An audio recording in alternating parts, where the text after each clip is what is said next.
In the beginning, there was the void, and endless, boundless emptiness and absence, but there was also a spark, a chance encounter that would prove that the cube is greater than the sum of its parts. Matter only existed on a subcubical level. Over time, these floating cubes coalesced, forming into the Mahdi Way, a vast, loose organization of blocks spiraling across the cosmos. In the first generation, stars and nebula were formed, a sort of cosmic egg. They contained all the raw materials needed for the development of life. Several of these celestial eggs hatched in the form of ubernova, distributing matter with rail-like speed to the distant corners of the galaxy.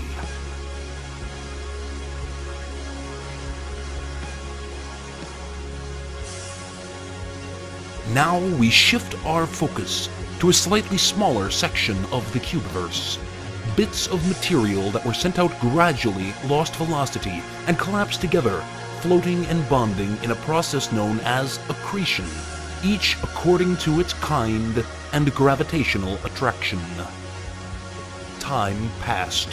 The science of geology was invented, that is, the science of pressure and time. Deep in the center of the cube is a core filled with molten iron and other metals. Celestial bodies and comets that were late to the formation of our cube fell to the surface and buried themselves there. This and the iron catastrophe is responsible for the magnetic field that directs our compasses, drives out solar wind, and maintains our atmosphere.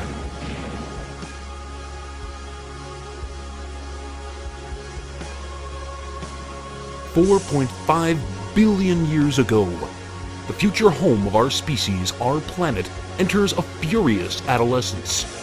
The face of our planet erupts, and a magma ocean covers nearly the whole of the cube. Through a process of cooling, reheating, and the multiple impacts of ice-laden asteroids, oceans of water eventually took their place.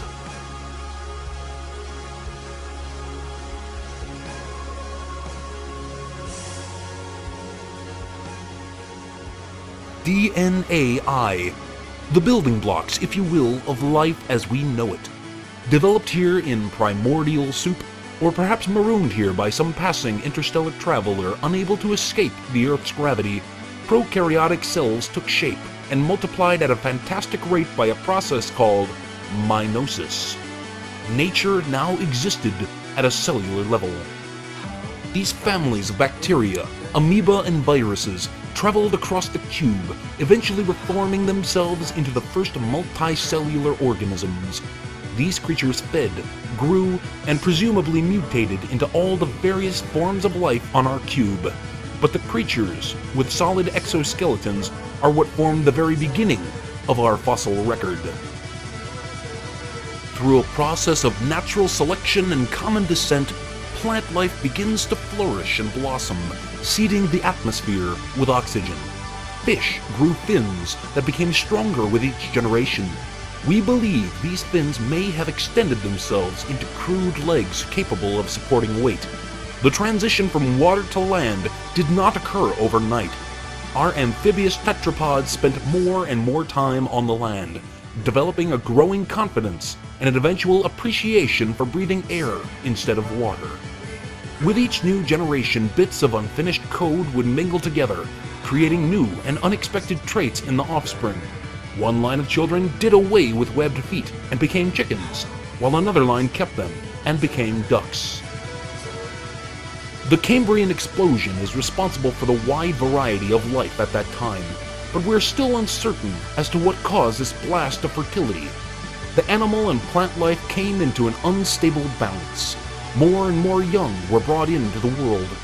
These would develop into today's 28 known mobs, with more being coded every day. But reptilian creatures soon established dominance, a dominance that would ultimately prove short-lived.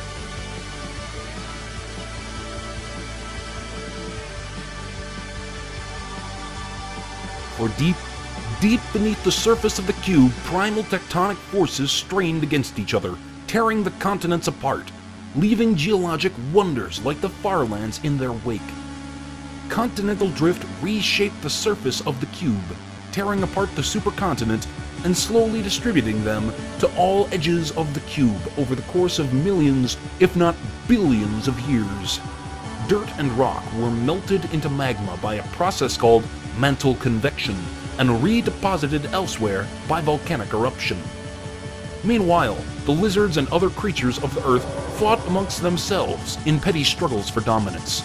But these struggles would soon be shown to be without consequence. The exact cause is unknown, but we believe it likely that a runaway chunk from galaxies unknown crashed down to the cube, leading to the rapid extinction of the dinosaurs. This would also explain the radical evolution of the first creepers, and their quick ascendance in becoming the cube's dominant species.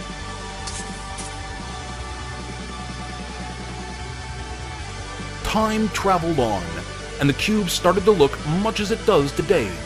The moon travels in regular orbit, and the stars shine down quietly on the surface of the cube. Trees grow in calm splendor across the valley. Sheep and cattle roam free, grazing as required. Pigs root for food in the forest and may have been the first creatures to walk upright in two-legged posture. Modern anthropology speculates that the porky fossil fragment may be the final link needed in confirmation of this theory. Regardless of his origin, man has expanded his domain to every corner of the cube. In this tribal, multiplayer mentality, humanity developed culture and grouped itself into ever larger villages. They built huts with tools and maintained their own food supply with agriculture. They hid themselves away in strongholds to fend off wild bandits and griefers. They built networks of redstone to send power to even the darkest corners of the cube. And after sufficient mastery of construction had been attained, their strongholds then towered up into the sky, forming the first true urban biome. And after all of this, we started building on a miniature scale, eventually resulting in MINIAC, the first functional computer. And in 1979, His Holiness Marcus Pierson was born. He would go on to establish Mojang Studio and release Minecraft to the public at large. The skies call to us. If we do not destroy ourselves, we will, one day, venture to the stars. Or perhaps, if fortune smiles favorably, the stars will venture to us.